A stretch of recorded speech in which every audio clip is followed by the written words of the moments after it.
بسم اللہ الرحمن الرحیم۔ السلام علیکم، آپ دیکھ رہے ہیں الف نیوز اور میں ہوں آپ کے ساتھ ماجد علی۔ شامل کرتے ہیں آج کی ون لائن ہیڈ لائنز۔ حماس نے شمالی غزہ کا کنٹرول کھو دیا ہے۔ اسرائیلی فوج نے دعویٰ کیا ہے کہ حماس شمالی غزہ کا کنٹرول کھو چکی ہے، لیکن فوج کا مزید کہنا تھا کہ حماس کو ختم کرنے میں ابھی وقت لگے گا۔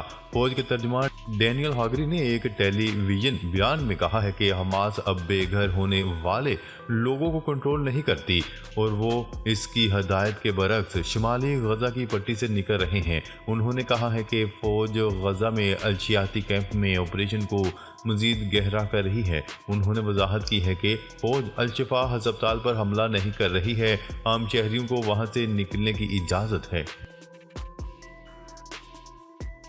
ایران کے صدر ابراہیم رئیسی کی دورہ سعودی عرب میں اہم ملاقاتیں۔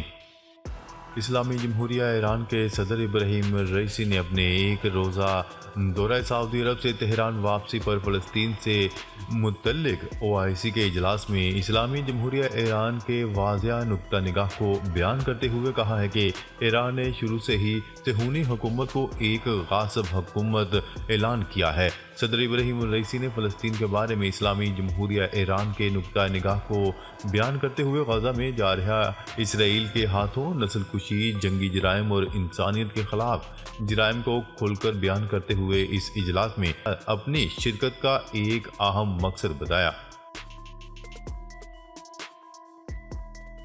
غزہ پر اسرائیلی فوج کی بربریت جاری، مزید 266 سے زائد فلسطینی شہید۔ غزہ کی پٹی میں اسرائیل کی مسلط کی گئی جارحیت سنگین ہوتی جا رہی ہے اور ہر گزرتے لمحے غزہ کے عوام ایک نئے قتل عام اور تباہی کو دیکھ رہے ہیں۔ غزہ میں اسرائیلی فورسز کے حملوں میں پناہ گزین کیمپوں اور ہسپتالوں کو نشانہ بنایا جا رہا ہے۔ اسرائیلی فوج کی الشفا، القدس اور انڈونیشیا ہسپتال کی طرف شدید بمباری کی گئی۔ اسرائیلی بمباری میں مزید 266 سے زائد فلسطینی شہید ہو گئے۔ اسرائیلی جنگی طیاروں کے شام میں متعدد اہداف پر نئے فضائی حملے۔ اسرائیلی دفاعی افواج کی طرف سے یروشلم میں اتوار کے روز بتایا گیا کہ ان فضائی حملوں میں دہشت گردانہ حملوں کے لیے استعمال ہونے والے بنیادی ڈھانچوں کو نشانہ بنایا گیا۔ ملکی عسکری حکام کے بقول اسی انفراسٹرکچر کی مدد سے قبل ازیں سرحد پار شام سے گولان کی پہاڑیوں پر فائرنگ کی گئی تھی۔ حزب اللہ کے سربراہ حسن نصر اللہ کا دو ٹوک اعلان۔ لبنان کی مزاحمتی تنظیم حزب اللہ کے سربراہ حسن نصر اللہ نے اسرائیل کے خلاف جنگ جاری رکھنے کا دو ٹوک اعلان کر دیا۔ غیر ملکی میڈیا کی رپورٹس کے مطابق حسن نصر اللہ نے قوم سے انتہائی اہمیت کے حامل خطاب میں کہا کہ حالیہ دنوں میں اسرائیل کے خلاف نئے اقسام کے ہتھیار استعمال کر کے اہم اہداف کو نشانہ بنانے میں کامیاب رہے۔ حسن نصر اللہ نے عزم ظاہر کیا کہ اسرائیل کے خلاف محاذ جاری رہے گا۔ اسرائیلی مظالم کے خلاف لندن میں بڑا مظاہرہ، 8 لاکھ افراد کی شرکت۔ برطانوی تاریخ میں سب سے بڑے فلسطینی مارچ نے دنیا کو حیران کر دیا۔ لندن میں لاکھوں افراد نے پرامن طور پر غزہ میں صہیونی بربریت کے خلاف احتجاج کیا اور فوری جنگ بندی کا مطالبہ کیا۔ غیر ملکی میڈیا کی رپورٹس کے مطابق اسرائیلی مظالم کے خلاف لندن میں بڑا مظاہرہ کیا گیا، جس میں ایک اندازے کے مطابق 8 لاکھ افراد نے شرکت کی۔ مختلف ذرائع کا کہنا تھا کہ شرکاء کی تعداد 1 ملین کے قریب تھی۔ قطر کے سرکاری پورٹل پر بھارتی ہیکرز کے سائبر حملے۔ بھارتی ہیکرز کی سائبر دہشت گردی کا سلسلہ جاری ہے۔ قطر کے سرکاری پورٹل پر بھارتی ہیکرز کے سائبر حملے ہونے لگے۔ غیر ملکی میڈیا کی رپورٹس کے مطابق بھارتی ہیکرز مختلف ملکوں پر جاسوسی اور دہشت گردی کی مد میں سائبر حملوں میں ملوث ہے، جس پر عالمی سطح پر بھارتی ہیکرز اکاؤنٹس پر پابندی لگانے کا مطالبہ سامنے آ رہا ہے۔ بھارتی سائبر حملوں سے دوسرے ملکوں کی حساس معلومات کو اپنے مذموم ارادوں کے لیے استعمال کرتا ہے۔ بھارتی ہیکرز نے کینیڈا اور فلسطین کے اکاؤنٹس پر بھی سائبر حملے کیے ہیں۔ اسرائیلی بڑی فوج کی غزہ میں داخل ہونے کی کوشش، افسر سمیت 5 فوجی ہلاک۔ اسرائیل نے فضائی کارروائی کے بعد غزہ میں زمینی راستے سے داخل ہو کر فوجی آپریشن کرنے کی دھمکی دی تھی۔ اسرائیلی میڈیا کی رپورٹ کے مطابق فوجی ترجمان نے تصدیق کی ہے کہ غزہ میں حماس کے ساتھ ہونے والی زمینی لڑائی میں مزید 5 فوجی مارے گئے، جن میں ایک افسر بھی شامل ہے، جبکہ ایک بٹالین کمانڈر شدید زخمی ہوا۔ ٹرمپ کے دوبارہ صدر بننے پر غیر قانونی تارکین کے خلاف تاریخی آپریشن کا امکان۔ امریکی میڈیا نے دعویٰ کیا ہے کہ ڈونلڈ ٹرمپ اگر دوبارہ امریکہ کے صدر بنے تو غیر قانونی تارکین وطن کے خلاف تاریخی آپریشن ہوگا۔ امریکی میڈیا نے اپنی رپورٹ میں کہا کہ ڈونلڈ ٹرمپ کے صدر بننے کی صورت میں غیر قانونی تارکین کو کیمپوں میں رکھ کر بے دخل کیا جائے گا۔ رپورٹ کے مطابق ڈونلڈ ٹرمپ دوبارہ صدر بنے تو ہر سال لاکھوں افراد کو ملک بدر کیا جائے گا۔ جنوبی افریقہ کا غزہ میں جنگی جرائم پر اسرائیلی وزیر اعظم کو گرفتار کرنے کا مطالبہ۔ جنوبی افریقہ نے بین الاقوامی فوجداری عدالت سے اسرائیلی وزیر اعظم نیتن یاہو کے وارنٹ گرفتاری جاری کرنے کا مطالبہ کر دیا۔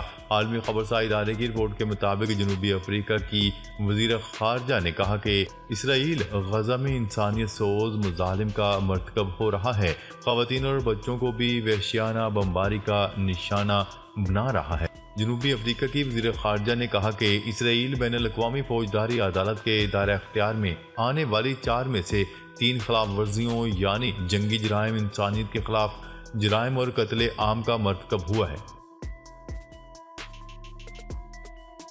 امریکہ کا جنگی طیارہ بحیرہ روم میں گر کر تباہ۔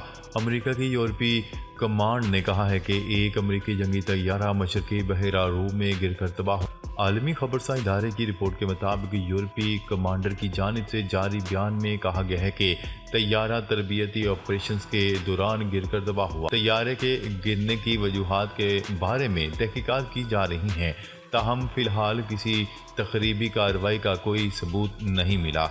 کمانڈ نے مزید کہا کہ متاثرہ خاندانوں کے احترام میں طیارے کے عملے کے بارے میں کوئی معلومات جاری نہیں کی جائیں گی۔ پولینڈ میں ہزاروں افراد قومی پرچم تھامے سڑکوں پر نکل آئے۔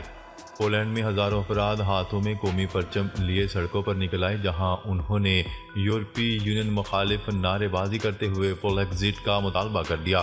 پولینڈ میں یورپی یونین کی حامی جماعت کے انتخابات جیتنے کے صرف 1 ماہ بعد ہی ہزاروں مظاہرین نے ملک کے دارالحکومت میں احتجاج کیا۔ احتجاجی مظاہرے میں شہریوں کی بڑی تعداد نے شرکت کی۔ مظاہرین نے برطانیہ کے بریگزٹ کی طرح پولینڈ کی طرف سے یورپی یونین سے علیحدگی کا مطالبہ کر دیا۔ مظاہرین نے یورپی یونین مخالف اور پولیکزٹ کے حق میں نعروں پر مبنی پلے کارڈ اور بینرز اٹھا رکھے تھے۔ پوپ فرانسس کا حماس کے زیر حراست یرغمالیوں کی رہائی کا مطالبہ۔ عیسائیوں کے روحانی پیشوا پوپ فرانسس نے حماس کے زیر حراست یرغمالیوں کی رہائی کا مطالبہ کر دیا۔ اپنے ایک بیان میں پوپ فرانسس نے غزہ میں جاری جنگ فوری روکنے کا مطالبہ کرتے ہوئے کہا ہے کہ غزہ میں زخمیوں اور یرغمالیوں کو فوری رہا کیا جائے۔ انہوں نے کہا ہے کہ غزہ میں زخمیوں کی فوری طور پر دیکھ بھال کی جائے اور غزہ کے رہائشیوں کے تحفظ اور مزید انسانی امداد کو یقینی بنایا جائے۔ دنیا کی آبادی 8 ارب سے تجاوز کر گئی۔ امریکی مردم شماری بیورو۔ امریکہ کے ادارے برائے مردم شماری کا کہنا ہے کہ دنیا کی آبادی 8 ارب سے تجاوز کر چکی ہے۔ لوگوں کی عمر میں اضافہ ہوا اور بچوں کی پیدائش میں کمی آئی۔ دنیا میں آبادی میں اضافے کے رجحان کی رفتار طویل عرصے سے مسلسل کم ہے۔ برطانوی اخبار کی رپورٹ کے مطابق امریکی مردم شماری بیورو کا اندازہ ہے کہ عالمی آبادی ستمبر 2023 کو محض مخصوص حد سے تجاوز کر چکی تھی۔ ادارے نے بیان میں نشاندہی کی گئی کہ اقوام متحدہ کا اندازہ ہے کہ آبادی کی تعداد 10 ماہ قبل ہی مخصوص حد سے آگے نکل چکی تھی۔ سعودی عرب ایک ہفتے کے دوران 17,305 غیر قانونی تارکین وطن گرفتار۔ سعودی خبرساں ادارے کی رپورٹ کے مطابق غیر قانونی تارکین کے خلاف کام کرنے والی مشترکہ کمیٹی کا کہنا ہے کہ یہ گرفتاریاں 2 نومبر سے 11 نومبر 2023 کے دوران ہوئی ہیں۔ گرفتار شدگان میں سے 10,804 اقامہ قوانین کی خلاف ورزی، 3,890 گرفتار شدگان سرحدی قوانین کی خلاف ورزی، جبکہ 2,611 تارکین لیبر قوانین کی خلاف ورزی میں ملوث تھے۔ اسمارٹ فون کے توڑ کے لیے نئی ڈیوائس AI پن تیار کر لی گئی۔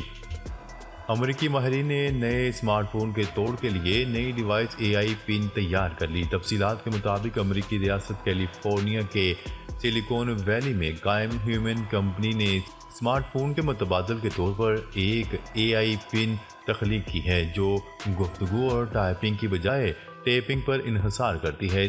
اس AI ڈیوائس میں ایک لیزر کو استعمال کر کے آپ کے فون کو آپ کی ہتھیلی پر پروجیکٹ کیا گیا ہے، لیکن یہ کافی مہنگا ہے۔ ناظرین، اب تک کے لیے اتنا ہی۔ مزید خبریں لے کر بہت جلد آپ کی خدمت میں حاضر ہوں گے۔ تب تک کے لیے اپنا خیال رکھیے گا۔ اللہ نگہبان۔